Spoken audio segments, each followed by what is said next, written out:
नमस्ते किसान भाई। आज हम फसलों के पीलापन के बारे में बात करेंगे। ये पीली फसलें क्यों होती है और इसका क्या कारण है। जैसे फसलों के अंदर बहुत सारे तत्वों की जरूरत रहती है, उसमें से एक नाइट्रोजन है। और नाइट्रोजन का कार्य रहता है फसलों को ग्रोथ करवाना, मतलब कि वृद्धि करवाना, ठीक है। और अगर नाइट्रोजन की कमी रहती है फसल के अंदर तो फसल पीली दिखती है।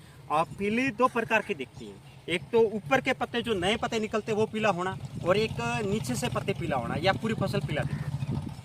तो जो नीचे से पत्ते पीले दिखते हैं वो नाइट्रोजन की कमी के कारण दिखते हैं। या पूरी फसल, जैसे कि यहाँ पे देख सकते हो, ये फसल पीली है तो ये पूरी नाइट्रोजन की कमी के कारण पीली दिख रही है, ठीक है। इनके नीचे से पत्ते पीले होते हैं या नीचे के पत्ते सूखना स्टार्ट करता है, मतलब पीला पड़ के सूखना स्टार्ट करता है।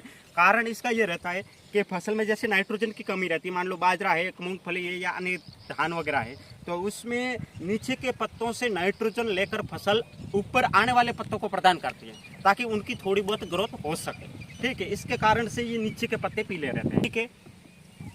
तो अब नाइट्रोजन की कमी का जो लक्षण होता है वो आपको पता चला होगा कि फसल में पीलापन नाइट्रोजन के कारण आता है।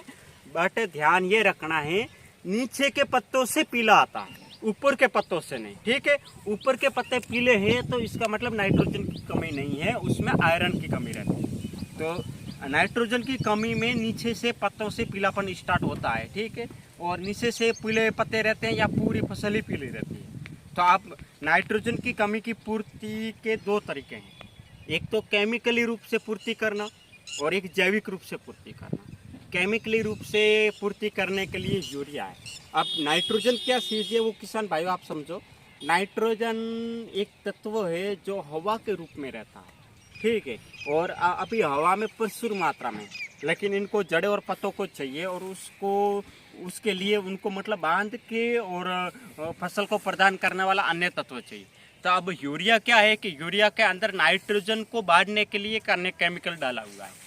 तो अपन जैसे ही यूरिया खेत में छिड़कते हैं और यूरिया पानी के संपर्क में आता है अथवा नमी के संपर्क में आता है, तब नाइट्रोजन उस केमिकल से अलग होके कुछ पौधों की जड़ों में चला जाता है तो कुछ हवा वापस बन जाता है, ठीक है। और जो उसके नाइट्रोजन के सपोर्ट में, मतलब नाइट्रोजन को बांध के रखने वाला केमिकल होता है, वो बहुत खतरनाक होता है। वो मिट्टी को, जैसे मिट्टी के अंदर मिलता है तो अन्य तत्वों के साथ में रिएक्शन करके उनको न्यूट्रलाइज बना लेता है, मतलब कि पत्थर के समान बना लेता है, वो फसलों को उपलब्ध नहीं होने देता है। और कुछ केमिकल धोखे के रूप में फसल के अंदर भी चला जाता है। मतलब कि जैसे कि एक मैं उदाहरण दे रहा हूँ, जैसे कि फसल को पोटास की ज़रूरत है और वो अपना लक्षण पोटास जैसा रख रहा है केमिकल, तो फसल उसको पोटास समझ के ग्रहण कर लेती है। तो ये धोखे के रूप में हुआ, मतलब धोखे के रूप इस प्रकार का हुआ, ठीक है। तो जैसे वो केमिकल खेत के अंदर जाता, मिट्टी को खराब करता है, फसल को खराब करता है, और फल में जाता, फल को भी खराब करता है। तो अब इसका दूसरा जरिया है जैविक। अब जैविक में भी कई सारे प्रकार है, जैसे कि बहुत सारा गोबर डाल के खेत के अंदर नाइट्रोजन की उपलब्धता करवा ली। अपना विशेष तरीका है उत्तम अमृत खाद, ठीक है। उत्तम अमृत खाद से नाइट्रोजन पर्याप्त मात्रा मिल जाता है। उत्तम अमृत खाद का घोल बना के ऊपर स्प्रे करने का एक तो तरीका है। दूसरा, उत्तम अमृत खाद का घोल बना के लिक्विड चलाने का तरीका है। तीसरा, खाद के अंदर यूरिया के समान छिड़क के ऊपर पानी देने का तरीका है, ठीक है। और इसके अलावा एक है गौमूत्र। गौमूत्र आप 1.5 लीटर गौमूत्र, उसमें थोड़ा सा चूना डाल के, करीबन 10-15 ग्राम चूना डाल के और 15 लीटर पानी के अंदर मिक्स करके और उसका घोल बना के आप स्प्रे कर दो। तो ये 7 दिन के अंदर, जैसे पत्तों के ऊपर आप स्प्रे करोगे, तो इसमें ध्यान रखना, चूना इसलिए मिलवा रहे हैं कि चूना नाइट्रोजन को बांधने का कार्य करता है। गौमूत्र के अंदर 2.5% नाइट्रोजन रहता है। जैसे 1 लीटर आपने गौमूत्र लिया तो उसमें करीबन 50 ग्राम आपको नाइट्रोजन की मात्रा मिलेगी, मतलब कि यूरिन की मात्रा मिलेगी NH3, जिसमें नाइट्रोजन का एक घटक और 3 हाइड्रोजन का घटक, ये इस रूप में रहता है। क्योंकि ऐसे नाइट्रोजन खुला हवा हो जाता है तो ये NH3 के रूप में रहता है, जो लिक्विड फॉर्म में बना रहता है, ठीक है। तो इस रूप में रहता है।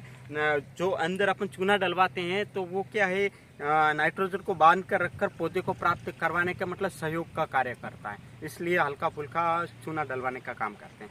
तो इससे आप स्प्रे करते हो तो करीबन 7 दिन के अंदर पीले से एकदम हरापन आ जाता है। आज हमने स्प्रे यहाँ पे किसान भाई के पास करवाया है और इसी का अगले 7 दिन के अंदर वापस वीडियो बना के आपको बताया जाएगा। तो नाइट्रोजन की कमी का आपको पता चल गया, ठीक है। इसका अलावा आपके पास और ऑप्शन है, जैसे कंपोस्ट खाद। कंपोस्ट खाद डाल के भी आप पूर्ति कर सकते हैं, केचुआ खाद डाल के भी पूर्ति कर सकते हैं, ठीक है। तो आपको यूरिया का तो उपयोग करना ही नहीं, क्योंकि यूरिया का फायदा केवल आपको इतना ही मिलेगा कि आपकी फसल ग्रोथ कर जाएगी, पर फायदे से ज़्यादा आपको नुकसान होगा। मिट्टी खराब होगी, फसल वो खराब होगी। अगर वो गाय भैंस वगैरह आप डालोगे, उस फसल को काट के जब पकेगी और सारा डालोगे तो गाय भैंस के अनेक सारे रोग होंगे, ठीक है। उस फसल के फल जैसे कि बाजरा है, बाजरे को अपन खाएंगे तो अपन के अंदर भी कई सारे रोग होने की संभावना बन जाती है। तो हमें ध्यान रखना है, यूरिया का उपयोग नहीं करना है। यूरिया के स्थान पर 1.5 लीटर गौमूत्र का उपयोग करो, 15 लीटर पानी के साथ में स्प्रे करो, ठीक है। और इसके अलावा अगले वीडियो के अंदर अपन और कौन कौन से तत्वों की कमी के कारण क्या लक्षण होता है, उसकी पूर्ति कैसे की जाए, उसके बारे में भी विस्तार से अपन बताएंगे, ठीक है। नाइट्रोजन के बारे में आपने जानकारी प्राप्त कर ली है। जैसे पीली फसल दिखती है तो उसमें नाइट्रोजन की कमी रहती है। नाइट्रोजन कार्य करता है फसलों को ग्रोथ करवाने का। अगर नाइट्रोजन की पूर्ति आपने नहीं की तो फसल छोटी रह जाएगी, ग्रोथ